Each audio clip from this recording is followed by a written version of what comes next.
Hello everyone, welcome to economics classes. This is Richa and आज का हमारा टॉपिक है concept of supply. Concept of supply में जो हमारे दो इकोनॉमिस्ट हैं, थॉमस और सैमुअलसन, इन्होंने अपनी अलग अलग जो थ्योरी है या जो डेफिनेशन कह सकते हैं हम वो दी है। अलग अलग इनके विचार है। तो थॉमस ने कहा है the supply of good is the quantity offered for sale in a given market at a given time. यहाँ पे टाइम की भी बात की जा रही है। अगर कई बार क्या होता है कि आपके ऑप्शन में गिवन टाइम आ जाता है और दूसरा ऑप्शन जो होता है आपका नॉर्मल रहता है कि सप्लाई मार्केट में सेल करना होता है, तो आप दूसरे वाले पे करेक्ट लगा देते हो। नेट के एग्जाम्स में कई बार ऐसे क्वेश्चन आए हैं इकोनॉमिक्स वाले उसमें। तो आपको टाइम का भी ध्यान रखना है, वेरियस प्राइसेस का भी ध्यान रखना है और मार्केट का भी ध्यान रखना है। तो थॉमस ने कहा था कि सप्लाई गुड का वो क्वांटिटी ऑफर करना है कि एक टाइम लिमिट में, एक पर्टिकुलर टाइम में और अलग अलग प्राइस पे जो सेल करना चाहते हैं गुड्स को किसी मार्केट में, उसे सप्लाई कहते हैं। उसी तरीके से सैमुअलसन ने भी अपनी एक थ्योरी दी, supply refers to the amount of good, मतलब गुड का अमाउंट, किसी भी प्रोडक्ट का अमाउंट दैट प्रोड्यूसर्स, जो प्रोड्यूसर है in a given market desire to sell during a given time at various prices. तो यहाँ पे चाहे थॉमस हो चाहे सैमुअलसन, दोनों ने एक पर्टिकुलर टाइम की बात की है, एक अमाउंट की बात की है और यहाँ पे इन्होंने क्या किया, क्वांटिटी की बात की है। ठीक है, जो कि प्रोड्यूसर सेल करना चाहता है अलग अलग प्राइसेस पे, उसे सप्लाई कहते हैं।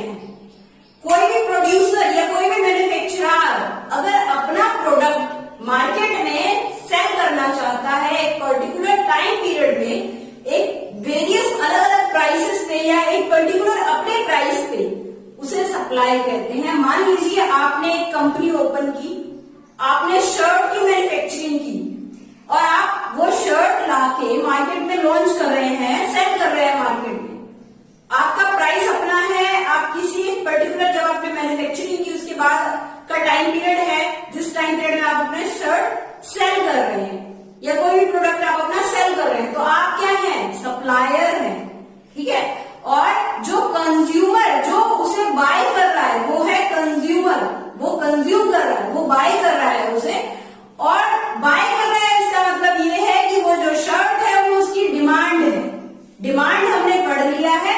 अब हमारा नेक्स्ट जो कॉन्सेप्ट है वो सप्लाई है।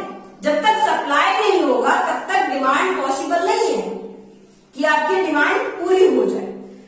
तो ये कॉन्सेप्ट था हमारा सप्लाई का। तो जिस तरीके से हमने डिमांड में दो चीजें पढ़ी, दो फैक्टर्स पढ़े, इंडिविजुअल डिमांड शेड्यूल और मार्केट डिमांड शेड्यूल, उसी तरीके से सप्लाई में भी दो फैक्टर्स है, individual supply schedule and market supply schedule. तो इंडिविजुअल सप्लाई शेड्यूल में ये देख सकते हैं किसी एक पर्टिकुलर कमोडिटी की बात की जा रही है, उसके अगर प्राइस कम है तो सप्लाई नहीं होगा। अगर प्राइस 5 है तो सप्लाई क्या है, 0।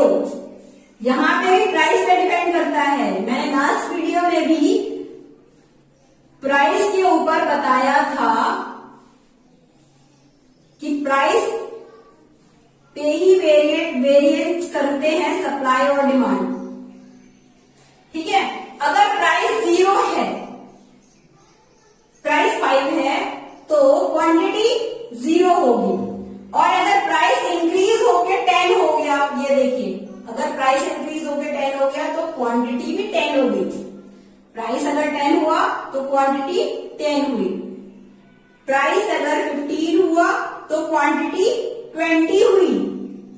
प्राइस अगर 15 हुआ तो क्वांटिटी 20 हुई। इसी तरीके से प्राइस अगर 20 हुआ तो क्वांटिटी 30 हुई। तो आप यहाँ पे ये चीज नोटिस कर सकते हैं, जैसे जैसे प्राइस इंक्रीज हो रहा है क्वांटिटी भी इंक्रीज हो रही है। तो इंडिविजुअल सप्लाई में ये चीज है कि यहाँ पे प्राइस इंक्रीज हो रहा है तो क्वांटिटी इंक्रीज हो रही है। डिमांड में क्या होता है, प्राइस इंक्रीज होता है तो क्वांटिटी डिक्रीज होती है। प्राइस अगर बढ़ता है डिमांड में तो क्वांटिटी घटती है, लेकिन सप्लाई में क्या है, प्राइस अगर इंक्रीज होता है तो क्वांटिटी भी इंक्रीज होती है।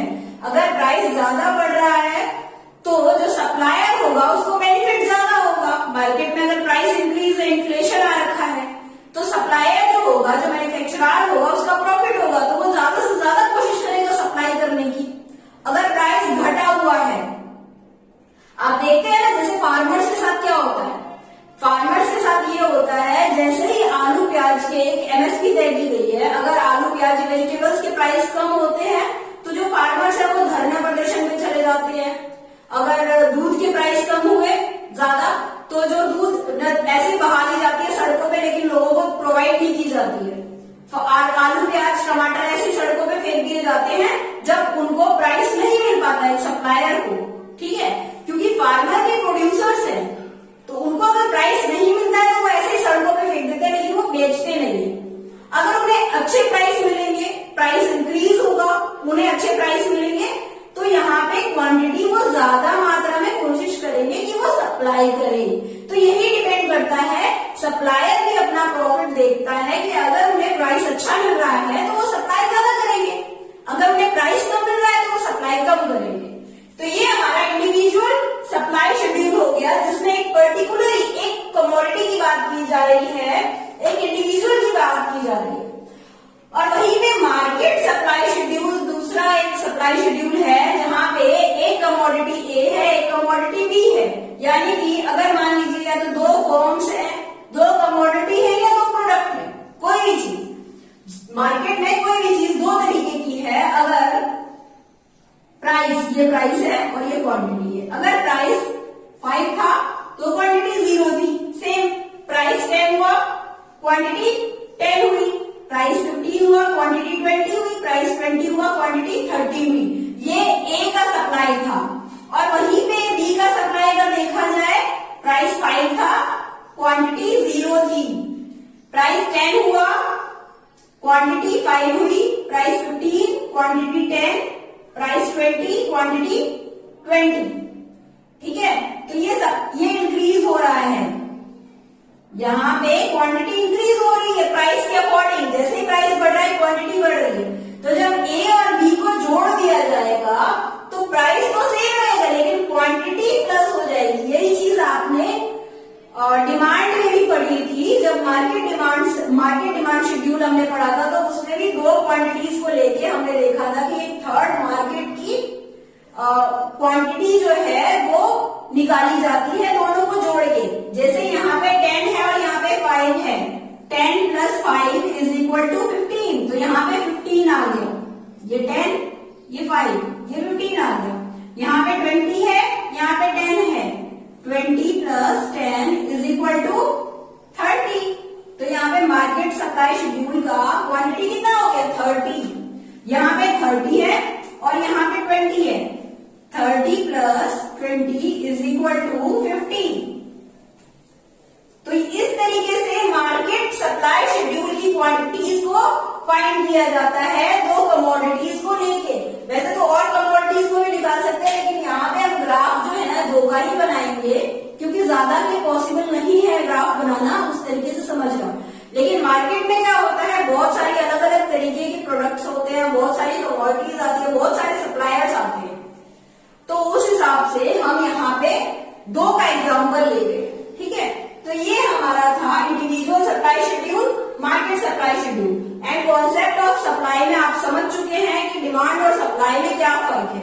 अब हमारा रहता है next topic determinants of supply. जिस तरीके से हमने डिटर्मिनेंट्स ऑफ डिमांड के बारे में पढ़ा था, उसी तरीके से डिटर्मिनेंट्स ऑफ सप्लाई भी होगा, और जो डिमांड के जो टॉपिक्स है वो सप्लाई के टॉपिक्स होंगे। और फिर आपको कंपैरिजन करना है दोनों के कॉन्सेप्ट किस तरीके से है, और फिर आप समझ पाएंगे कि डिमांड और सप्लाई में क्या डिफरेंस है, दोनों किस तरीके से एक दूसरे से डिफरेंट है और एक दूसरे से कनेक्टेड है। बिना सप्लाई के डिमांड पॉसिबल नहीं है, बिना डिमांड के सप्लाई का कोई फायदा नहीं है। ठीक है, तो आज के लिए बस इतना ही। Thank you so much. बाकी नेक्स्ट वीडियो में हम सप्लाई का जो हमारा सेकंड पार्ट होगा डिटर्मिनेंट्स ऑफ सप्लाई, उसके बारे में हम नेक्स्ट वीडियो में कवर करेंगे।